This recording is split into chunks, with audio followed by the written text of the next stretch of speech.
नमस्कार मित्रों। आज की इस वीडियो में हम बात करेंगे जज एडवोकेट जनरल पद की भर्ती के लिए एसएसबी पाठ्यक्रम यानी SSB syllabus for zag entry scheme. तो जानने के लिए वीडियो को शुरू से लेकर आखिरी तक अवश्य देखें। जज एडवोकेट जनरल भारतीय सेना इंडियन आर्मी में एलएलबी पास छात्रों के लिए जैग यानी जज एडवोकेट जनरल के पद पर भर्ती निकला करती है। इस भर्ती के लिए महिला व पुरुष दोनों ही आवेदन कर सकते हैं। जज एडवोकेट जनरल की भर्ती के आवेदन के लिए भारतीय सेना द्वारा पात्रता निर्धारित की गई है, जो कि आवेदक भारतीय नागरिक होना चाहिए, आवेदक अविवाहित हो, आवेदक की आयु 21 वर्ष से 27 वर्ष के मध्य हो, आवेदक न्यूनतम 55% अंकों के साथ एलएलबी पास हो, आवेदक bar council of India state bar council के साथ पंजीकरण के लिए योग्य होना चाहिए, आवेदक बार काउंसिल ऑफ इंडिया से मान्यता प्राप्त कॉलेज व विश्वविद्यालय से विधि स्नातक पास होना चाहिए। जज एडवोकेट जनरल के पद की भर्ती के लिए कोई प्रवेश परीक्षा आयोजित नहीं होती है। एलएलबी डिग्री में प्राप्त न्यूनतम 55% अंकों के आधार पर मेरिट के अनुसार आवेदक को एसएसबी इंटरव्यू के लिए सीधे चयनित किया जाता है। या तो रही पात्रता। अब हम बात करेंगे आगे सिलेबस के बारे में। जज एडवोकेट जनरल पद की भर्ती के लिए एसएसबी पाठ्यक्रम। जज एडवोकेट जनरल के पद की भर्ती के लिए आवेदन करने वाले आवेदकों को यह जानना अति आवश्यक है कि एसएसबी इंटरव्यू के समय होने वाली परीक्षा में क्या क्या सवाल पूछे जाते हैं। एसएसबी सिलेबस जो कि निम्न प्रकार से है: non verbal, verbal, picture perception and discussion test, thematic apperception test, word association test,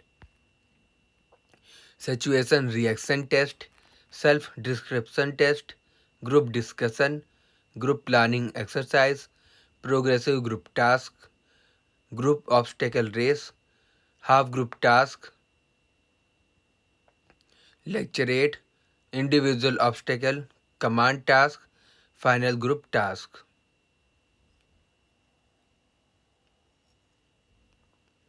तो चलिए उपरोक्त ऊपर बताया गया सभी सिलेबस के बारे में विस्तार से जानें।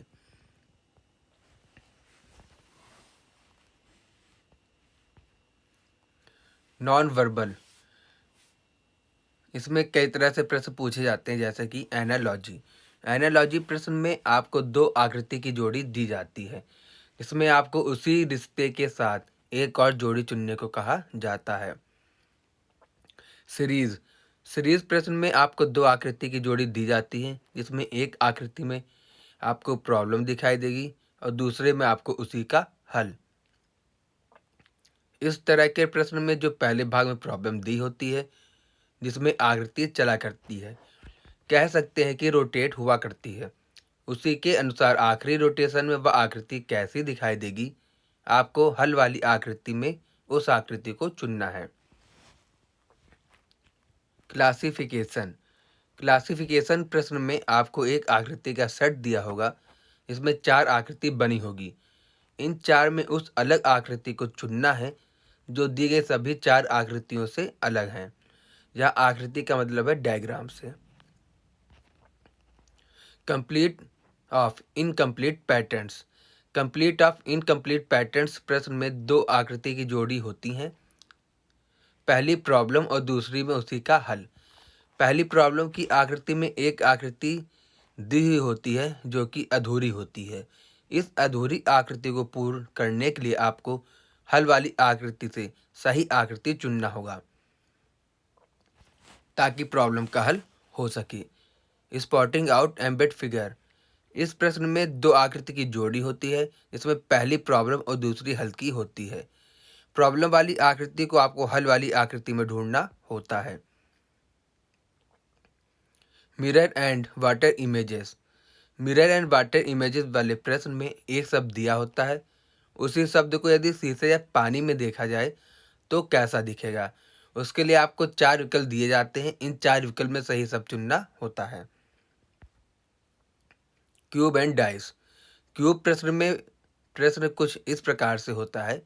एक क्यूब जिसके दो अलग साइड रंगे हुए हैं और 64 भागों में समान काट दिया जाता है।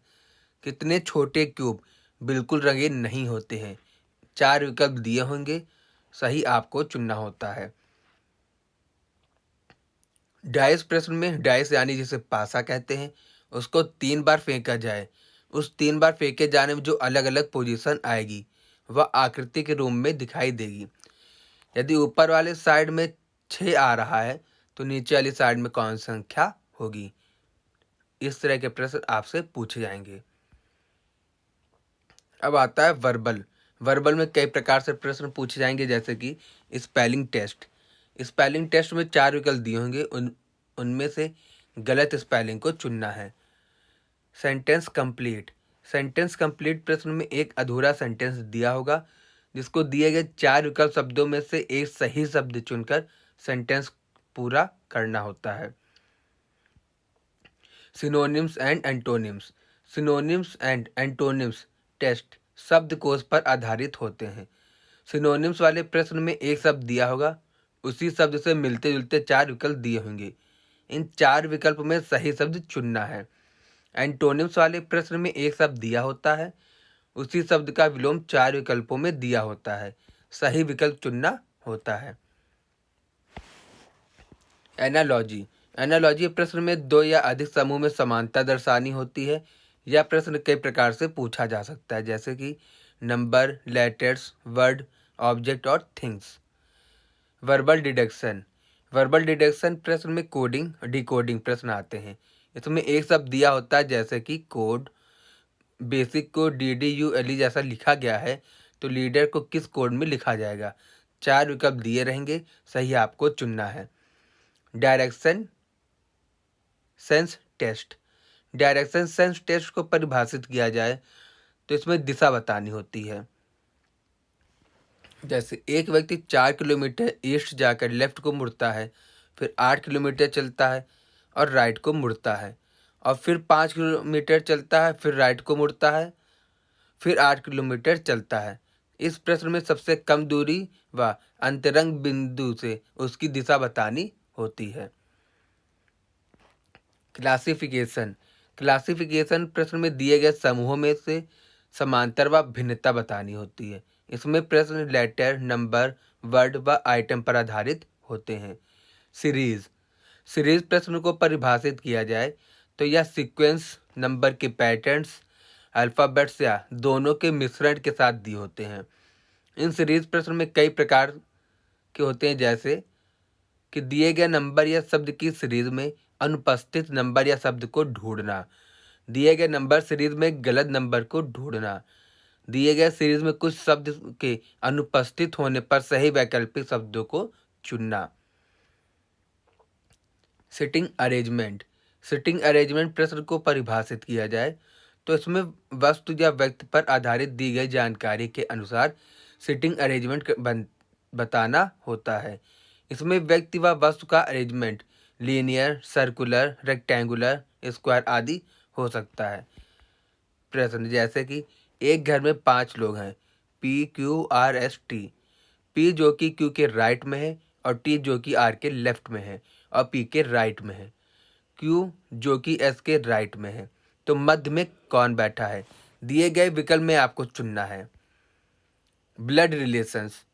ब्लड रिलेशन प्रश्न को परिभाषित किया जाए तो यह 2 या अधिक व्यक्तियों के मध्य स्थापित रिश्ते को बताता है। रिश्तों को 2 भागों में विभाजित किया गया है, पहला माँ की तरफ वाले रिश्ते व पिता की तरफ वाले रिश्ते। इसमें प्रश्न आते हैं, जैसे कि A जो कि B का भाई है, C जो कि A की माँ है, D जो कि C का पिता है, E जो कि B का बेटा है, तो इसमें D से A का क्या रिश्ता होगा? पजल। पजल प्रश्न परिभाषित किया जाए तो यह एक प्रकार की जानकारी होती है जिसमें एक सेंटेंस को जम्बल्ड फॉर्म में एक सीक्वेंस ऑर्डर में दिया होता है, जिसको एक व्यवस्थित ढंग से लिखना होता है जो कि उस सेंटेंस को सही ढंग से पढ़ा जा सके। Logical Venn diagram. Logical Venn diagram को परिभाषित किया जाए तो इसमें दिए गए वस्तु समूह को आकृति के रूप में समझाना होता है। इस तरह के प्रश्न को हल करने के लिए समान ज्ञान व तार्किक समझ का ज्ञान होना अति आवश्यक है। दिए गए वस्तु को उसके प्राकृतिक वर्गीकरण, समांतर, भिन्नता के आधार पर सर्किल, स्क्वायर, रेक्टेंगुलर व ट्रायंगल की आकृति बनाकर दर्शित करना होता है। रैंकिंग रैंकिंग टेस्ट प्रश्न को परिभाषित किया जाए तो इसमें वस्तु व व्यक्ति को इन दोनों में दिए गए संबंध के अनुसार ऊपर से नीचे या लेफ्ट से राइट व्यवस्थित करना होता है। इसमें प्रश्न बढ़ते व घटते क्रम के अनुसार विभिन्न प्रकार से पूछा जा सकता है, जैसे कि हाइट, वेट, एज, सैलरी, अन्य, जिसमें व्यक्ति वस्तु की स्थिति बतानी होती है। प्रश्न जैसे कि एक कक्षा में रमेश का स्थान ऊपर से 9वां है और नीचे से 38वां, तो कक्षा में कुल कितने छात्र हैं? विकल्प 4 दिए होंगे, सही आपको चुनना है। अब आता है picture perception and discussion test. Picture perception discussion test पर परिभाषित किया जाए तो इसमें एक हल्की धुंधली छाया चित्र दिखाई जाती है। चित्र में दिख रहे एक वस्तु व व्यक्ति को शामिल कर एक छोटी सी कहानी लिखनी होती है। एसएसबी इंटरव्यू के समय पीपीएनडीटी टेस्ट में सभी आवेदक को एक धुंधला चित्र 30 सेकंड के लिए दिखाया जाता है। चित्र में दिख रहे व्यक्ति का विवरण लिखना होगा, जिसके लिए 30 सेकंड दिया जाएगा। व्यक्ति का विवरण, उसकी उम्र, लिंग व मनोदशा को लिखना होगा। उम्मीदवारों के सामने चल रही स्क्रीन को बंद कर दिया जाएगा और चित्र के अनुसार कहानी लिखने को 1 मिनट दिया जाएगा। कहानी लिखने के बाद उम्मीदवारों के पहले से बने समूह के मध्य उनके द्वारा लिखी उसी कहानी के ऊपर डिस्कशन होगा। Thematic appreciation test. Thematic appreciation test को परिभाषित किया जाए तो इसमें एक साफ छाया चित्र 30 सेकंड के लिए दिखाया जाएगा। उस छाया चित्र में दिख रहे विवरण के अनुसार 4 मिनट के भीतर एक कहानी लिखनी होती है। कहानी ऐसी हो जिसका कोई अर्थ निकलता हो। Word association test. Word association test को परिभाषित किया जाए तो इसमें शब्दों के अनुसार एक अर्थपूर्ण वाक्य बनाना होता है, जिससे उम्मीदवारों के लिखने के विचार को जाना जाता है। उम्मीदवारों के सामने स्क्रीन में एक एक कर कुल 60 शब्द दिखाए जाते हैं। एक शब्द के साथ अर्थपूर्ण वाक्य लिखने के लिए 15 सेकंड का समय दिया जाता है। Situation reaction test. Situation reaction test को परिभाषित किया जाए तो इसमें एक सिचुएशन दी जाती है, उसी के अनुसार यदि आपके सामने वही सिचुएशन हो तो आप उसे कैसे हल करेंगे, इसी को लिखना होता है। जो आप लिखेंगे वह अर्थपूर्ण होना चाहिए, काल्पनिक नहीं होना चाहिए। कुल 60 सिचुएशन होंगी। 30 मिनट के भीतर उन्हीं के आधार पर उम्मीदवारों को उनके हल लिखने होंगे। Self description test. Self description test को परिभाषित करें तो इसमें उम्मीदवारों को अपने बारे में बताना होता है, जैसे कि आपके प्रति आपके माता पिता की क्या राय है, वे आपके बारे में क्या सोचते हैं, आपके मित्र आपके बारे में क्या ख्याल रखते हैं, वह क्या सोचते हैं, आपके टीचर आपके बारे में क्या सोचते हैं, आप स्वयं अपने बारे में क्या सोचते हैं, आप अपने जीवन में क्या बनना चाहते हैं। Group discussion. ग्रुप डिस्कशन को परिभाषित करें तो इसमें एक विषय पर समूह के साथ चर्चा करनी होती है। हर एक उम्मीदवार को अपनी बात कहने का अवसर मिलता है। ग्रुप डिस्कशन के लिए आपको वर्तमान विषयों का ज्ञान होना अति आवश्यक है। करंट अफेयर्स की जानकारी हो, इतिहास की जानकारी हो, सामाजिक जागरूकता की जानकारी का होना आवश्यक है। Group planning exercise. Group planning exercise को परिभाषित करें तो इसमें एक समस्या दी होती है, जिसका हल उम्मीदवारों को ग्रुप के साथ प्लान करके उस समस्या का समाधान करना होता है। उदाहरण, एक गांव में एक ही समय में 2 दुर्घटनाएं हुई। पहली रेलगाड़ी पटरी से पलट गई व दूसरे गांव की आबादित क्षेत्र में भयंकर आग लगी है। नदी के गांव के नदी पर 5 किलोमीटर एक दूसरा गांव है। 4 किलोमीटर वहीं एक थाना भी है। दुर्घटना वाले गांव व दूसरे गांव के मध्य 2 किलोमीटर में एक चिकित्सालय भी है। 3 किलोमीटर पर एक बहुत बड़ा मैदान भी है। अब उम्मीदवारों को अपने ग्रुप के साथ अपनी बुद्धि, साहस, धैर्य का परिचय देते हुए समस्या का समाधान करना है। Progressive group task. Progressive group task को परिभाषित करें तो इसमें एक बाधा दी गई होती है जो कि एक बिंदु से शुरू होती है, आखिरी बिंदु पर समाप्त होती है। इन बाधाओं को पार करने के लिए उम्मीदवार को कुछ आवश्यक सामग्री दी जाती है जिसके सहारे बाधा पार करनी होती है। ये सामग्री निम्न है, जैसे रस्सी, बल्ली और पटरा। Group obstacle race. Group obstacle race को परिभाषित किए जाए तो इसमें एक बाधा को ग्रुप के साथ दौड़कर पार करनी होती है। इस दौड़ के कुछ अपने नियम होते हैं जिनका पालन सभी ग्रुप के उम्मीदवारों को करना होता है। इस दौड़ में उम्मीदवार या ग्रुप इस दौड़ के किसी भी नियम का उल्लंघन करेगा तो सजा पूरे ग्रुप को भुगतनी होगी। इसमें कुल 6 बाधाएं होती हैं। जो इन 6 बाधाओं को पहले पार करेगा वही ग्रुप दौड़ को जीतेगा। बाधाएं जैसे कि ramp and jump, snake jump, spider web, double wall and बल्ली, high wall, ramp and slide. Half group task. Half group task को परिभाषित किया जाए तो यह प्रोग्रेसिव ग्रुप टास्क से बहुत मिलता जुलता है। इस टास्क में ग्रुप 2 बराबर हिस्सों में विभाजित किया जाता है। इन दोनों ग्रुप को एक समान ही टास्क पूरा करने को दिया जाता है। इस टास्क का मुख्य उद्देश्य उन उम्मीदवारों को एक अवसर देना है जो यह सोच रहे थे कि उन्होंने प्रोग्रेसिव ग्रुप टास्क में अपना सर्वश्रेष्ठ देने में सक्षम नहीं थे। इस टास्क को पूरा करने के लिए उम्मीदवारों को सामग्री दी जाती है जिनके उपयोग से उम्मीदवार अपना ग्रुप टास्क पूरा करते हैं। यह सामग्री निम्न प्रकार से, जैसे रस्सी, बल्ली, पटरा। टास्क पूरा करने के लिए 10 से 15 मिनट का समय दिया जाता है। लेक्चरेट। लेक्चरेट को परिभाषित करें तो इसमें किसी एक विषय पर उम्मीदवारों को लेक्चर देना होगा। लेक्चर देने के लिए उम्मीदवार को हाल ही में घटी घटनाओं के बारे में ज्ञान व जानकारी का होना अति आवश्यक है। यह घटनाएं देश व विदेश से संबंधित हो सकती हैं। इस टेस्ट को से यह मालूम किया जाता है कि सामाजिक मुद्दों पर उम्मीदवारों का ज्ञान व उनकी राय क्या है।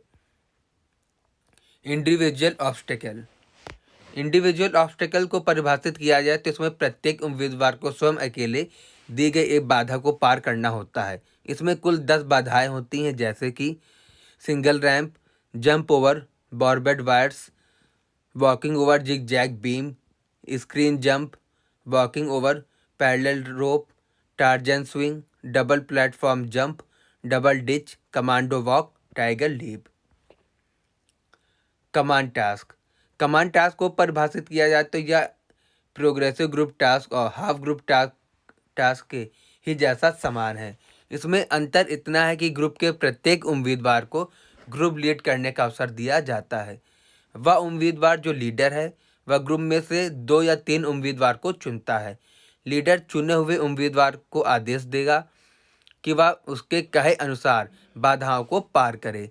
यदि बाधा पार करने में कोई समस्या आती है तो ये उम्मीदवार अपने लीडर से समस्या का हल जानेंगे, ना कि ग्रुप के किसी उम्मीदवार से कोई बात करेंगे जब तक टास्क समाप्त नहीं होता। टास्क समाप्त करने के लिए आपको 10 से 15 मिनट का समय मिलेगा। Final group task.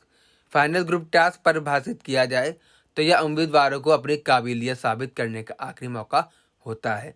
यह टास्क प्रोग्रेसिव ग्रुप टास्क व हाफ ग्रुप टास्क जैसा ही समान होता है। बस अंतर इतना है कि इस टास्क में उम्मीदवार को केवल एक ही बाधा को पार करना होता है।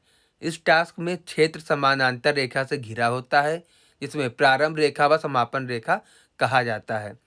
2 रेखाओं के बीच की जमीन उम्मीदवार और सामग्री दोनों के लिए सीमा से बाहर होती है। इस बाधा सीमा के बाहर कुछ सामग्री मौजूद होती है। इनका उपयोग कर सभी उम्मीदवार व सहायक सामग्री के साथ प्रारंभ रेखा से समापन रेखा तक पहुंचना होता है। टास्क समाप्त करने के लिए 15 से 20 मिनट का समय मिलता है। तो दोस्तों, इस वीडियो में बताए गए एसएसबी सिलेबस के बारे में अगर आपको आपकी समस्या का समाधान हो गया हो तो वीडियो देखने के लिए धन्यवाद। अगर आप अभी तक हमारे चैनल से नहीं जुड़े हैं तो चैनल से जुड़ें ताकि आगे आने वाली वीडियो के अपडेट्स लगातार आपको मिलते रहें।